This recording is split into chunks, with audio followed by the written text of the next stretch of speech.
And kidnap ചെയ്തിട്ട് എവിടേക്കാ കൊണ്ടുപോയത്, എത്ര ദിവസം, പിന്നെ അതിൽ നിന്ന് എങ്ങനെ രക്ഷപ്പെട്ടു? കിഡ്നാപ്പ് ചെയ്തിട്ട് എന്നെ കൊണ്ടുപോയത് കൗൺസിലറെ വീട്ടിലേക്കാണ്. ഓക്കെ. റിലീജിയസ് ആയിട്ട് കൗൺസിലറും അതിന് കൂടെ നിന്നു. കൂടെ നിന്നു. കൗൺസിലറും കൂടെ ബിക്കോസ് കൗൺസിലേഴ്സ് ഇത് അക്സെപ്റ്റ് ചെയ്യാനാണ് അണ്ടർസ്റ്റാൻഡ്. അതെ അതെ അതെ, അവർ അണ്ടർസ്റ്റാൻഡ് ചെയ്യുന്ന ഒരു സ്ഥലത്താണ് ഉള്ളത്. അപ്പൊ അവരും കൂടി നിങ്ങൾക്ക് അങ്ങനെ പറഞ്ഞു അത് ഫേക്ക് ആയിരിക്കും. റിലീജിയസ് കൗൺസിലിംഗ് ആയിരുന്നു. Religious counselling. Oh okay okay. പുള്ളി ഇവൻ ചോദിച്ചു കൺവേർഷൻ തെറാപ്പി തരട്ടെ എന്ന് വരെ ഇങ്ങോട്ട് ചോദിച്ചിട്ടുണ്ട്. അപ്പോൾ ആ ഒരു ടൈമില് ഇവള് ലൈവില് വന്നപ്പോ FB ലൈവ് ഇട്ടു. അതെ അതെ അതെ. ഇവളാണെങ്കിൽ ഇവളുടെ ഫാദർ ഫിസിക്കലി കുറെ അബ്യൂസ് ഒക്കെ ചെയ്തിട്ടുണ്ടായിരുന്നു. ഫിസിക്കൽ അബ്യൂസ് മീൻസ് എന്തൊക്കെ? അടിച്ചിട്ടുണ്ടാവും, അടിച്ചിട്ടുണ്ട്, പിന്നെ കയ്യിൽ കടിച്ചിട്ടുണ്ട് ഒരുമാതിരി. അങ്ങനെ അത് കഴിഞ്ഞിട്ട് വിഷം വാങ്ങി തന്നാ മരിച്ചു തരുമോ അങ്ങനെയൊക്കെ ചോദിച്ചു കിഡ്നാപ്പ് ചെയ്തു പോകുന്ന ടൈമില്. പിന്നെ അപ്പോഴേക്കും എന്തോ ഭാഗ്യത്തിന് വീട്ടില് പോലീസ് വന്നു. അവരെന്നോട് പറഞ്ഞു നൂറ കിഡ്നാപ്പ് ചെയ്ത് പോയതല്ല, അവളെ കൺസെന്റോടുകൂടി പോയതാന്ന് പറയണം, അല്ലെങ്കിൽ നൂറക്ക് ഡേഞ്ചർ ആണെന്ന് പറഞ്ഞു. അപ്പോൾ ഓക്കെ ഞാൻ പറയാന്ന് പറഞ്ഞു. പക്ഷെ പോലീസ് വന്നപ്പോൾ ഞാൻ ഉള്ളത് പറഞ്ഞു. പിന്നെ ഞാൻ അവിടെ നിന്ന് ഷെൽട്ടർ ഹോമിലോട്ട് പോയി. പിന്നെ ഒരു 8 days ഞാൻ അവളെ കണ്ടിട്ടില്ല, നോ കോണ്ടാക്ട്. എവിടെയാണ് എന്താണെന്നും അറിയില്ല. പിന്നെ ലൈവ് പോയപ്പോൾ ഇവളുടെ വീട്ടുകാർക്കും പേടിയായി. അങ്ങനെ കൗൺസിലർ വഴി കോൾ ചെയ്ത് തന്നു. ശരി. അതും വീഡിയോ ഡൗൺ ആക്കണം എന്ന് പറയാൻ വേണ്ടിയിട്ടാ കോൾ ചെയ്തത്. അപ്പൊ ഞാൻ പറഞ്ഞ വീഡിയോ ഞാൻ എടുക്കില്ല, വീഡിയോ അങ്ങനെ തന്നെ ഇരിക്കും. പിന്നെ ഹെബിയസ് ഫയൽ ചെയ്തു. ഹെബിയസ് ഫയൽ ചെയ്തപ്പോഴാണ് ശരിക്കും ഞങ്ങൾക്ക് ഒരുമിക്കാൻ പറ്റിയത്. അതെ അതെ അതെ.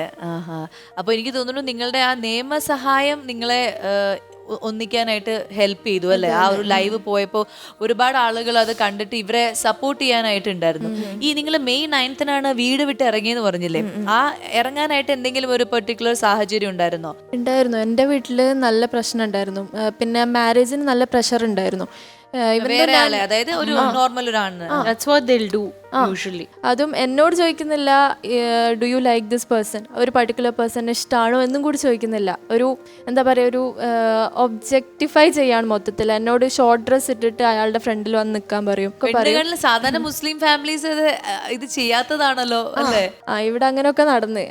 അപ്പൊ ഞങ്ങൾക്ക് തോന്നി ഇത് കൂടുതൽ നിന്നാല് ഓക്കെ ഞങ്ങള് കൂടുതൽ പ്രശ്നങ്ങൾ വഷളാവും, we have to do something എന്ന് വിചാരിച്ചു. പിന്നെ ഞങ്ങൾക്ക് ആണെങ്കിൽ LGBTQ കമ്മ്യൂണിറ്റീസിനെ കോണ്ടാക്ട് ചെയ്തു ഞങ്ങൾ കുറേ പേരെ.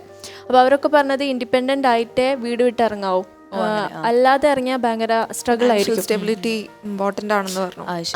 ജോലി കിട്ടിയതിന് ശേഷം നിങ്ങൾക്ക് ഇറങ്ങാമെന്നുള്ളൊരു ധൈര്യം വന്നു അല്ലേ?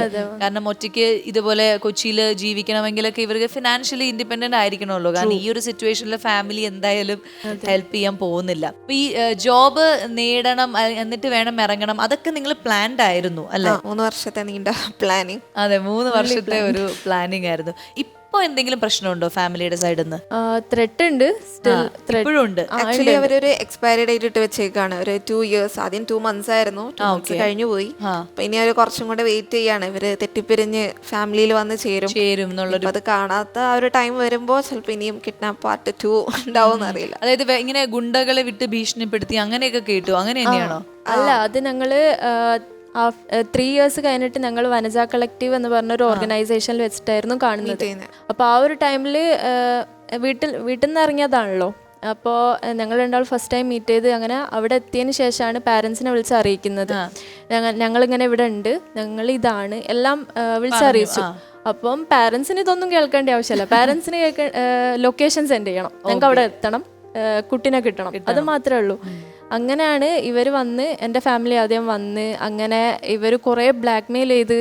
എൻ്റെ ഉമ്മൻ്റെ സിസ്റ്റർ പറഞ്ഞു നീയൊക്കെ കുറച്ച് കഴിഞ്ഞാൽ ഒന്നെങ്കിൽ തൂങ്ങിച്ചാവും, അല്ലെങ്കിൽ വല്ല റെയിൽവേ സ്റ്റേഷനിൽ തല വെക്കേണ്ടി വരും, അങ്ങനെയൊക്കെ പറഞ്ഞു. കുറേ അബ്യൂസീവ് ആയിട്ടുള്ള വേർഡ്സ് യൂസ് ചെയ്തു, അത് വേറെ കാര്യം. പിന്നെ കോഴിക്കോട് ആദ്യമായിട്ട് പോകുമ്പോൾ കിട്ടുന്നതാണ് ഈ അബ്യൂസീവ് ആയിട്ടുള്ള വേർഡ്സ് എനിക്ക്. ഓ അത് ശരി.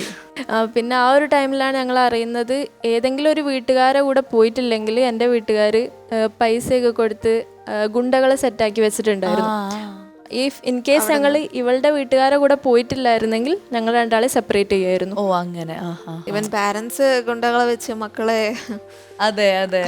ഇപ്പോൾ കേരളത്തിലാണ് ഇങ്ങനെയൊക്കെ സംഭവിക്കുന്നത്, നമ്മൾ ഭയങ്കര എഡ്യൂക്കേറ്റഡ് ആണ്, എല്ലാം അക്സെപ്റ്റ് ചെയ്യാൻ മനസ്സുള്ളവരാണെന്നൊക്കെ പറയുന്നുണ്ടെങ്കിൽ പോലും ഇങ്ങനെ കാര്യങ്ങളും നമ്മുടെ കേരളത്തിൽ മാത്രമല്ല എല്ലാ സ്ഥലത്തും അങ്ങനെയാണ്. അതെന്താണെന്ന് വെച്ചാൽ അവരൊരു മെന്റൽ സെറ്റ് ഓഫ് മൈൻഡിൽ അവർ വളർന്നത് കൊണ്ടാണ് അവർക്ക് അറിയണില്ല അതെ അതെ ഇറ്റ് ഈസ് അക്സെപ്റ്റബിൾ ആണ് എന്നുള്ളത്. ആ ഒരു മൈൻഡ് സെറ്റ് മാറ്റിയാൽ മാത്രമേ നമുക്ക് വി ക്യാൻ ബി സേഫ് ആയിട്ട് തോന്നിപ്പിക്കണം അവർക്കൊക്കെ.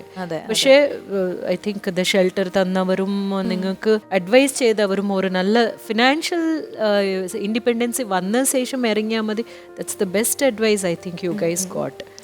ആൻഡ് നിങ്ങളിപ്പോൾ പുറത്തിറങ്ങുമ്പോഴൊക്കെ നിങ്ങളുടെ പേരൻസ് പറഞ്ഞ് ഈ സൊസൈറ്റി അവരെങ്ങനെ നോക്കും, അങ്ങനത്തെ കുറേ ക്വസ്റ്റ്യൻസ് അവർ ചോദിച്ചല്ലോ. സോ നിങ്ങൾക്ക് ഇപ്പോൾ പേഴ്സണലി എന്താ ഫീൽ ചെയ്യുന്നത്? നിങ്ങൾ പുറത്ത് പോകുമ്പോഴോ അല്ലെങ്കിൽ ഈ കാര്യം അറിഞ്ഞതിന് ശേഷം ആളുകൾക്ക് നിങ്ങളുടെ അടുത്തുള്ള ഒരു ആറ്റിറ്റ്യൂഡ് എങ്ങനെയാണ്? ഇപ്പൊ ഞങ്ങള് വർക്ക് പ്ലേസിലാണെങ്കിലും എല്ലാവരുടെ അടുത്തും ഞങ്ങൾക്ക് ഇതുവരെ ആയിട്ട് നല്ല സപ്പോർട്ടീവ് ആയിട്ടുള്ള ആരും അങ്ങനെ അതിന് അയ്യോ ഇല്ലല്ല, ഇതുവരെ ആയിട്ട് ഞങ്ങൾക്ക് അങ്ങനത്തെ ഒരു ഇത് നേരിടേണ്ടി വന്നിട്ടില്ല. ഈവൻ ഈ ഫ്ലാറ്റ് എടുക്കാനാണെങ്കിലും ഞങ്ങൾ ഐഡന്റിറ്റി അറിഞ്ഞിട്ട് തന്നെയാണ് അവർ ഫ്ലാറ്റ് തരുന്നത്. അല്ലാതെ ചില സ്ഥലത്ത് കൊച്ചിയിലൊക്കെ ഭയങ്കര പ്രോബ്ലം ആണ്, അങ്ങനെ കേട്ടിട്ടുണ്ട്, പറ്റില്ല, അങ്ങനെ ഇല്ല, അങ്ങനെയൊന്നും ഇതുവരെ ഫേസ് ചെയ്തിട്ടില്ല. ഓക്കെ, അപ്പൊ പേരൻസിന്റെ മാത്രമാണ് മൈൻഡ് നമുക്ക് മാറ്റാൻ പറ്റാതിരിക്കുന്നുള്ളൂ. മേ ബി ഒരു 10 years ഒക്കെ കഴിയുമ്പോഴേക്കും മാറുമായിരിക്കാം എന്ന് വിചാരിക്കാം.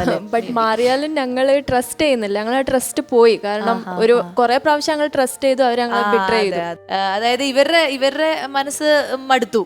ഇനി നമ്മളായിട്ട് പ്രതീക്ഷിക്കാം ഒരു 10 years കഴിയുമ്പോൾ അവരിതൊക്കെ അക്സെപ്റ്റ് ചെയ്ത് ഇവരെ ഫാമിലിയിലേക്ക് കൂട്ടും. ഇപ്പൊ കോണ്ടാക്ട് ഒന്നും അങ്ങനെ ഇല്ല. ഈ ത്രെറ്റനിങ് ചെയ്യുന്ന സംഭവങ്ങൾ മാത്രമേ നടക്കുന്നുള്ളൂ. യെസ്. അപ്പോൾ എന്തായാലും സൊസൈറ്റിയിൽ ഒരുപാട് മാറ്റങ്ങൾ സംഭവിക്കുന്നുണ്ട്, കുറേ പേര് അക്സെപ്റ്റ് ചെയ്യുന്നു എന്നുള്ള തെളിവാണ് ഇപ്പോൾ ഇവർക്ക് ജോബ് സ്പേസിൽ, ആ വർക്ക് സ്പേസിൽ നല്ല അക്സെപ്റ്റൻസ് ആണ് ഇവർക്ക്. അതൊരു വലിയൊരു സ്റ്റെപ്പാണല്ലോ അല്ലേ? അതെ, everybody could come out and talk. അതെ, ഇപ്പോ കുറെ പിള്ളേര് ഞങ്ങൾക്ക് ടെക്സ്റ്റ് ചെയ്യുന്നുണ്ട്, ചേച്ചി ഞങ്ങൾ ഇങ്ങനെ റിലേഷനിലാണ്, അപ്പോ ഞങ്ങൾക്ക് എന്താ ചെയ്യേണ്ടതെന്ന് അറിയില്ല. അപ്പൊ കുറെ പേര് ഇങ്ങനെ ചോദിച്ചു വരുന്നവരോട് നമ്മളും പറയുന്നത് ജോബ് എങ്ങനെയെങ്കിലും എഡ്യൂക്കേഷൻ സെറ്റ് ചെയ്ത് ജോബ് ഇതാക്കാനാ പറയുന്നത്. പിന്നെ കുറെ മുസ്ലിം വിമനെ ഞങ്ങൾ ടെക്സ്റ്റ് ചെയ്ത് പറയും, മാരീഡ് ആയിട്ടുള്ള വിമൻ ഞങ്ങളോട് പറയും, നിങ്ങൾ ഈ കാണിച്ച ധൈര്യം ഞങ്ങൾക്ക് ഭയങ്കരമായിട്ട് ഇൻസ്പിറേഷൻ തരുന്നുണ്ട്. കാരണം ആർക്കും കാണിക്കാൻ പറ്റാത്തൊരു ധൈര്യമാണ് നിങ്ങൾ കാണിച്ചത്. പ്രത്യേകിച്ച് ഒരു മുസ്ലിം ഫാമിലി എന്നൊക്കെ കം ഔട്ട് ചെയ്യാ പറയുന്നത് എൻറ്റയർലി ഡിഫറെന്റ്. അപ്പൊ എന്തായാലും നിങ്ങളുടെ ഈ ധൈര്യത്തിന് ഞങ്ങളുടെ വലിയ